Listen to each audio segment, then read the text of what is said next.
right, get ready, because today we're going deep into Think and Grow Rich. A book that claims to have the secrets to wealth and success. You know, you all asked us to break this one down. And honestly, it's pretty fascinating. Oh, yeah. It's based on the principles of, well, you've probably heard of him, Andrew Carnegie, the steel tycoon. Right, one of the richest men in history. And what's interesting is that he challenged Napoleon Hill to actually go out and interview hundreds of successful Americans. To distill their wisdom, figure out what made them tick. Yeah, like Woodrow Wilson, F.W. Woolworth, John Wanamaker, George Eastman. It's like a who's who of early 20th century success. You know, Carnegie truly believed these principles were universal. Powerful stuff. So powerful he thought they should be taught in every school. That's a bold statement. But before we get too far ahead of ourselves, I have to say, Hill himself warns against just skimming this book. Oh, absolutely. He really emphasizes deep study and reflection.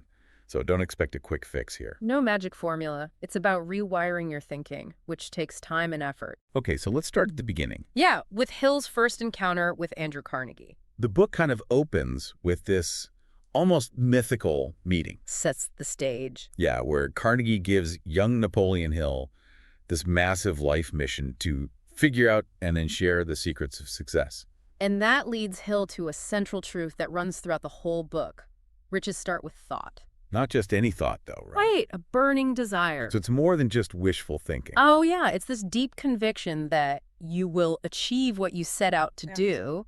It's like you can already taste it, you know? He actually uses this, well, it's a bit of a jarring anecdote about an illiterate black girl who basically wills herself to overpower a white man. Through sheer force of desire. It's definitely a product of its time, Yeah. But I guess the point is that even without conscious understanding, raw desire can be powerful. Incredibly powerful, even. Then there's that story of Edwin Barnes. Oh, yeah, the guy who desperately wanted to work with Thomas Edison, not for him. And he basically burned all his bridges, just showed up at Edison's lab, and wouldn't leave until he got a chance. What's interesting is that Barnes didn't have any special qualifications. So Hill attributes his success to just pure desire. Desire, combined with action, of course. But couldn't you say that's just persistence? Maybe even stubbornness? Not necessarily burning desire? That's a good point. Maybe Hill overemphasizes desire. I mean, there's strategic planning, networking, all that. Right. But his core argument is that you need that intense drive, that fire in your belly to really fuel your actions and get you where you want to go. Okay, so let's say we've got that fire, that burning desire. Then what? Well, Hill outlines 6 concrete steps to turn that desire into reality. And get this, they're based on Andrew Carnegie's own methods. No shortcuts here, huh? Absolutely not. No. Hill really stresses imagination, careful planning, and understanding that luck has nothing to do with real wealth creation. You've got to put in the work. A lot of people get to this point and think, okay, burning desire, Edison, but how do I actually make money? Yeah, that's the million-dollar question. Well, Hill anticipates that question. And that's where his next principle comes in, specialized knowledge. I have to say, this is where Hill's ideas get really interesting. And maybe a little controversial, too. How so? Well, he kind of debunks that common saying, knowledge is power. He says knowledge by itself is useless. Really? Unless it's specialized and you apply it strategically. This is about finding a need and filling it. Yeah, finding that sweet spot where your skills and passions meet a market need. He uses some pretty big names to illustrate this point. Oh, yeah, like Thomas Edison and Henry Ford. Huge success stories. But neither had much formal education, right? Exactly. Their success came from their ability to laser focus on the knowledge that was relevant to their goals. They were masters at extracting and developing the exact information they needed. And then there's that story about the grocery store salesman who loses his job during the Depression. Rough time to be looking for work. Yeah, but instead of panicking, he takes his bookkeeping skills, something he learned on the job, and creates a whole business out of it. See, even simple ideas can be incredibly lucrative if you apply the right ingredients, identifying a need, marketing those skills effectively. And his wife is actually the one who helps him craft this whole plan to market his services. She's sharp. And then she uses those same principles to help their son land a high-paying job straight out of college. Smart lady. It really highlights the power of planning and, what would you call it? Branding. She basically creates a personal brand for her son. showcasing his skills in a way that resonates with potential employers. It's not just finding jobs anymore, it's about creating partnerships. Exactly. So this idea of specialized knowledge, it really ties back to that burning desire we talked about. You need that passion to fuel the deep dive into a specific field, But Hill doesn't stop there. He argues that all fortunes begin with ideas, which come from our imagination. and that's where the next chapter takes us. Harnessing the power of imagination to create wealth. It's where Hill tells the story of the old kettle. I love that story. It's about this young guy who buys an old recipe and a rusty kettle for next to nothing. Sounds crazy, right? Well, this simple idea, combined with the right ingredients like marketing and branding, turns into this global empire. It's amazing. He basically creates a whole new industry, all because he had the vision to see the potential in something everyone else overlooked. Then there's Dr. Frank Gonzalez, this young preacher who dreams of building a new college. Big dreams. Huge. But the problem is, he needs $1 million to make it happen. Not easy to come by. But he holds on to this idea so tightly, even when it seems impossible. And then? He gets this flash of inspiration and decides to give a sermon titled, "What I Would Do If I Had $1 Million." Bold move. And the very next day, after that sermon, he gets a visit from Philip Danforth Armour. The meatpacking magnate. And Armour is so moved by Gonzalez's vision that he gives him $1 million right there on the spot. Talk about the power of manifestation. Hill uses this story to really show the importance of having a definite purpose and plan. It's not just wishing. It's about seeing your goals so clearly that it basically becomes a reality. And now for you. What's that burning desire within you? What idea has been brewing in your mind? Hill's message is that you have the power to bring that vision to life, but it all starts with cultivating your imagination and then taking action. And that action often requires other people. Collaboration. Which brings us to Hill's next principle, the mastermind. Okay. He argues that nobody achieves anything truly great alone. Nope. We need the collective intelligence, the experience, and the support of others to really reach our potential. He defines the mastermind as this harmonious coordination of knowledge and effort between two or more people working towards a shared goal. Like combining the power of individual batteries to create a much stronger current. He uses the analogy of electric batteries to explain how a group of minds working together can generate way more thought energy than any single brain could. It's that synergy thing, the whole being greater than the sum of its parts. Like Henry Ford. Right. Think about his rapid success after becoming friends with all those brilliant minds. Thomas Edison, Harvey Firestone, John Burroughs, Luther Burbank. It was like he assembled his own success squad. Except instead of superpowers, they had knowledge and skills. So we've got burning desire, specialized knowledge, imagination, and now the mastermind. What else could there be? Well, then Hill throws this curveball. Sex transmutation. Uh-oh, things are about to get interesting. Now, before anyone jumps to conclusions, This isn't about, anything inappropriate. It's about redirecting that powerful energy we experience in romantic relationships towards creative achievements. so channeling that passion and drive into something productive? Exactly. Hill argues that this redirection can actually lead to increased focus, creativity, and even a kind of genius that you wouldn't have otherwise. He even points to historical figures like Abraham Lincoln and Napoleon Bonaparte. Suggesting that their achievements were fueled, at least in part, by the inspiration of love. That's a pretty bold claim. I can see how passion can be a driving force, but to say love is behind someone's success. It is an unconventional idea, and it's not exactly universally accepted today. But I think what Hill is getting at is that powerful emotions, like love, can be incredibly motivating and inspiring. So it's about harnessing that energy and consciously aiming it towards your goals. Right, not about denying or suppressing those feelings, but transforming them into something constructive. Okay, so we've got all this powerful energy flowing through us, But but we've also got those fears holding us back. Hill calls them the 6 ghosts that sabotage our efforts and keep us from reaching our full potential. he really delves into the psychology of fear here. Yeah, and he argues that indecision is at the root of all fear. Would modern psychology agree with that? I mean, don't a lot of fears come from deeper insecurities or past traumas? That's a great question. Yeah. And maybe contemporary perspectives would offer more nuanced understanding. But Hill's point is that when we hesitate, doubt creeps in, which can then turn into full-blown fear, often without us even realizing it. It's a sneaky process, He really dives deep into the fear of poverty. which isn't just about lacking money. Right. Where It's a deeper fear of scarcity, insecurity, not having enough. he doesn't paint a pretty picture of it either.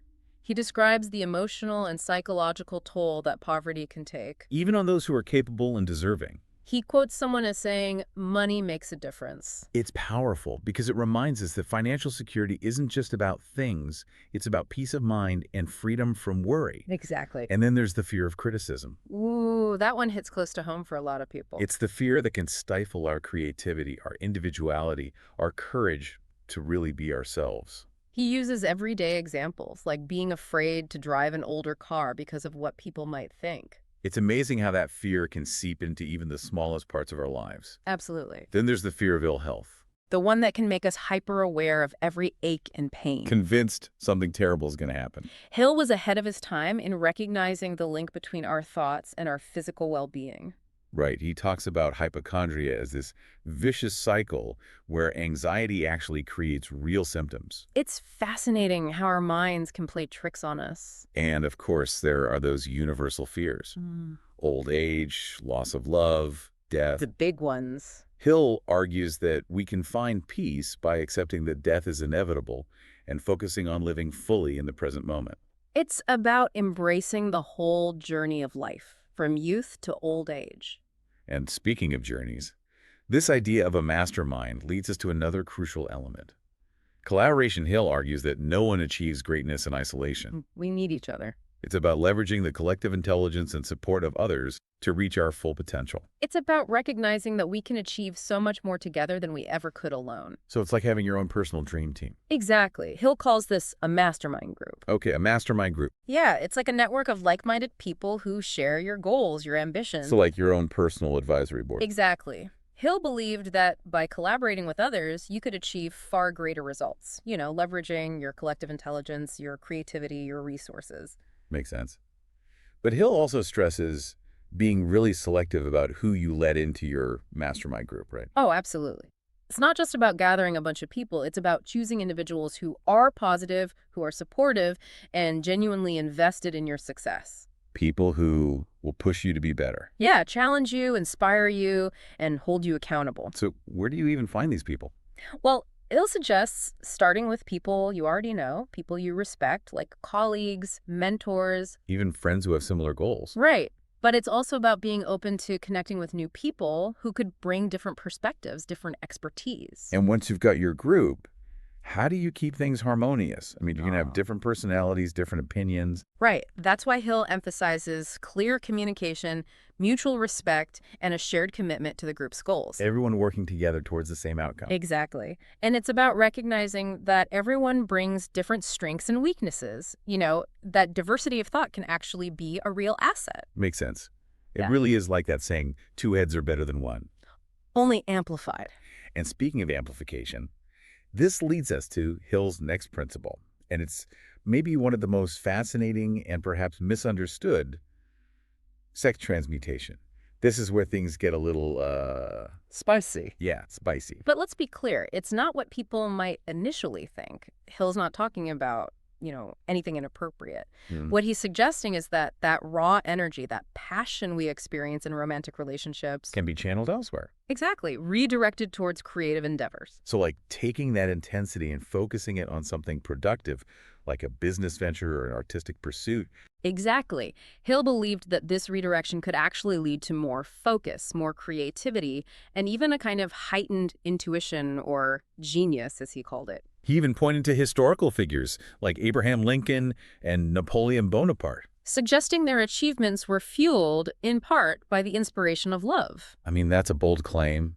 I can see how passion can be a driving force, but to say love is behind someone's success. It's definitely an unconventional idea and not one that's widely accepted today. But I think Hill's point is that strong emotions like love, can be incredibly motivating, incredibly inspiring. So it's about harnessing that energy, consciously directing it towards your goals. Exactly. Not about suppressing or denying those feelings, but transforming them into something constructive. Okay, so we've got all this powerful energy coursing through us. Ready to take on the world. But then there are those pesky fears holding us back. The ones Hill calls the 6 ghosts that can sabotage our efforts and keep us from really achieving our potential. He really dives deep into the psychology of fear here.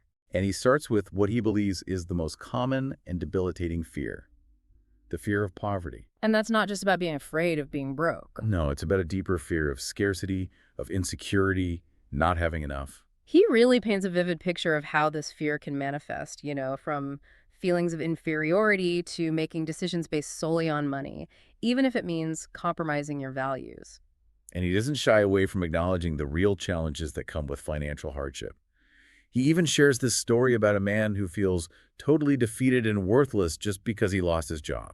It's heartbreaking. It's a powerful reminder that financial security isn't just about possessions, it's about dignity, self-respect, the ability to choose how you want to live. Exactly. Yeah. Hill argues that we need to confront this fear, replace it with a belief in our ability to create abundance. To believe in ourselves and our ability to provide. So it's about addressing those deeper beliefs and anxieties that are keeping us stuck. Exactly. And Hill suggests that one way to do this is by focusing on your strengths, on your talents, identifying opportunities, and taking action towards your goals, even if they're small steps at first. It's about building confidence, step by step. Now, along with the fear of poverty, Hill identifies another fear that can really cripple us, the fear of criticism. This is the one that makes us feel like we're constantly being judged, right? Yeah, like we're under a microscope, afraid to step out of line. It's that voice in our head saying we're not good enough, not smart enough, not creative enough. And this fear can show up in so many ways. It can make us hesitant to share our ideas, afraid to take risks. Always worried about what other people think. Hill illustrates this with some really relatable examples, like being afraid to drive an old car because you're worried about what people might think. It's amazing how much power we give to the opinions of others.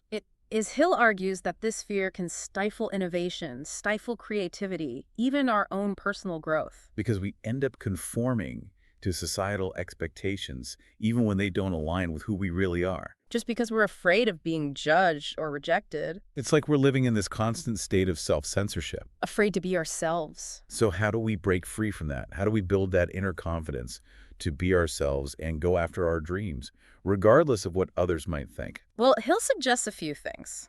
One is to simply become aware of this fear. Notice how it's operating in your life. Like shining a light on it. Exactly. Often just acknowledging it can take away some of its power. Another thing is to actively seek feedback, even if it's uncomfortable at first. So get comfortable with being uncomfortable. The more we expose ourselves to constructive criticism, the more we can learn and grow from it. It's about recognizing that not all criticism is bad. In fact, it can be incredibly valuable. If we have an open mind. And ultimately, it's about building self-worth, right? Exactly. When we know our own value, we're less swayed by the opinions of others. Okay, so we've tackled the fears of poverty and criticism. What's next on Hill's list of ghosts? This one might hit home for a lot of people. The fear of ill health. That feeling of anxiety about our bodies. Yeah, that sense that something terrible is just around the corner. I think everyone experiences that to some degree. Especially as we get older.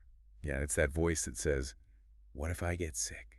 What if something goes wrong? Hill was so insightful in recognizing that connection between our thoughts and our physical health. He described it as autosuggestion, where our fears can actually manifest in physical symptoms.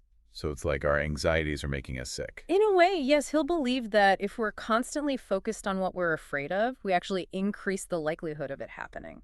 So it's a self-fulfilling prophecy. Exactly. He specifically calls out hypochondria, where people obsess over every little symptom. Always thinking they're getting sick. And that anxiety can actually trigger physical symptoms. It's crazy how powerful our minds are. Right. It's like our minds are playing tricks on us. So how do we escape that cycle of fear and anxiety about our health? Well, Hill suggests a few things.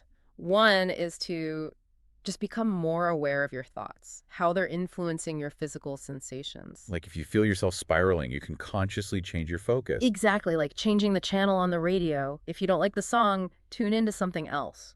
I like that analogy.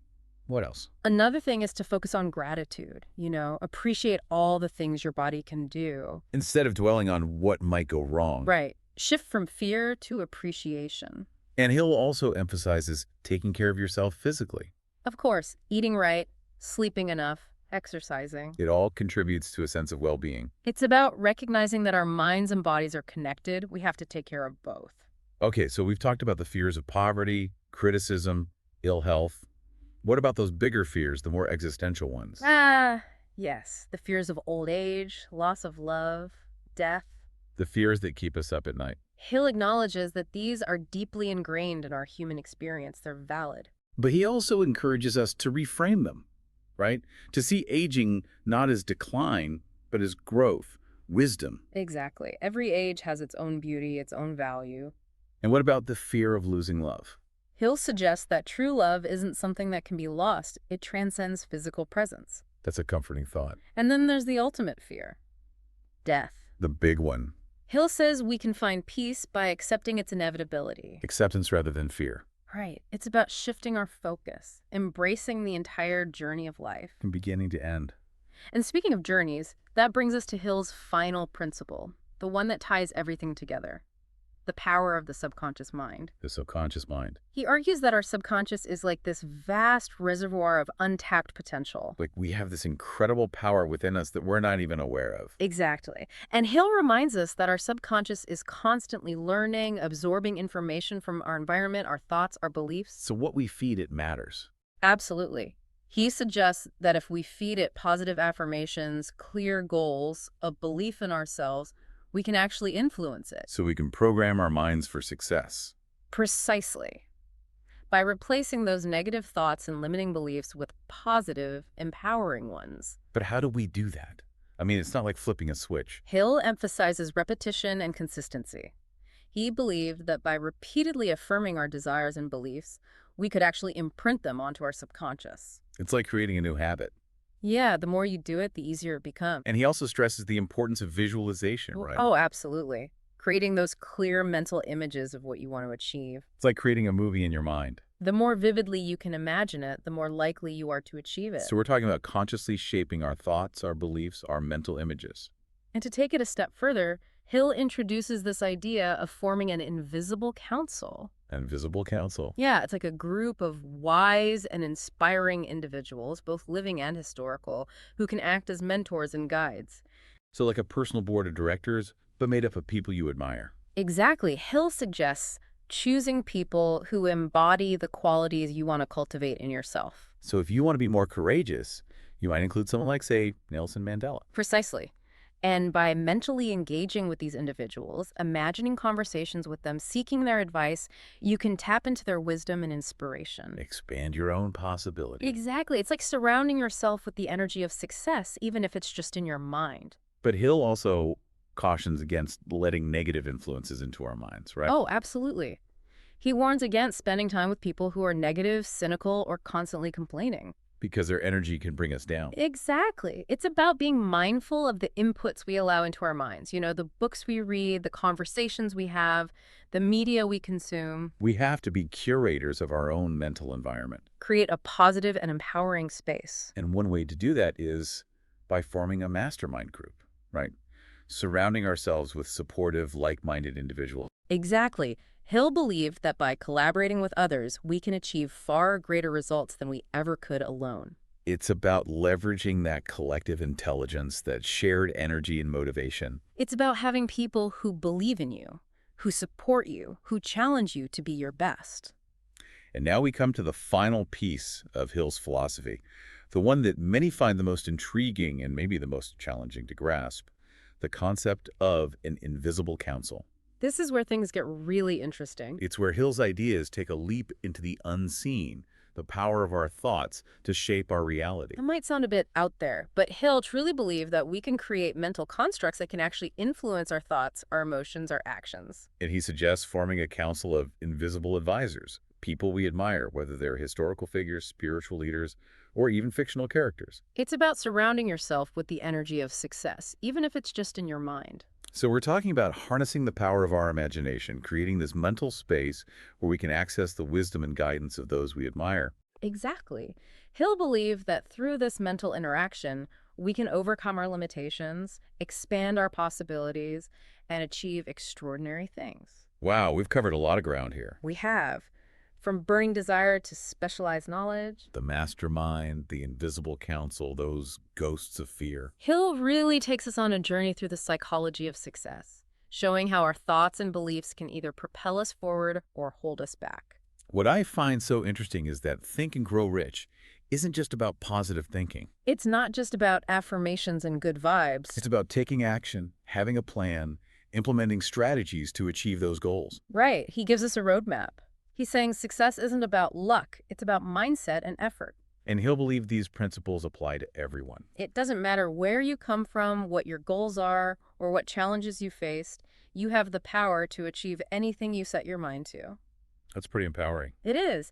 And what's even more inspiring is that Hill lived these principles. He wasn't just preaching, he was practicing what he preached. He went from a struggling journalist to advising some of the most successful people of his time. You walk the talk. So if you're feeling stuck, if you think your dreams are out of reach, Think and Grow Rich is a powerful reminder that you can change your reality. it's about shifting your mindset, realizing your potential, and taking action. Hill's work is a classic for a reason, you know. It speaks to that desire we all have for something more, that belief that we can achieve great things. And even though the world's changed a lot since he wrote this book, His principles are still incredibly relevant today. it's like he tapped into these fundamental truths about human nature. About what drives us, what inspires us, what makes us successful. Exactly. And as we wrap up our deep dive into Think and Grow Rich, I have to ask, What's that? if you were to create your own invisible council, who would be on it? Who would you want to learn from? That's a great question. It really challenges us to think about the people we admire, the qualities we want to embody. It's about surrounding ourselves, even if it's just mentally, with the energy of success. And remember, this deep dive is just the start of your journey with Think and Grow Rich. Take some time to revisit the book, let these ideas sink in, and see how you can apply them to your own life. Your own unique goals and aspirations. As Hill said, whatever the mind can conceive and believe, it can achieve. So go out there and make your dreams a reality. The power is within you.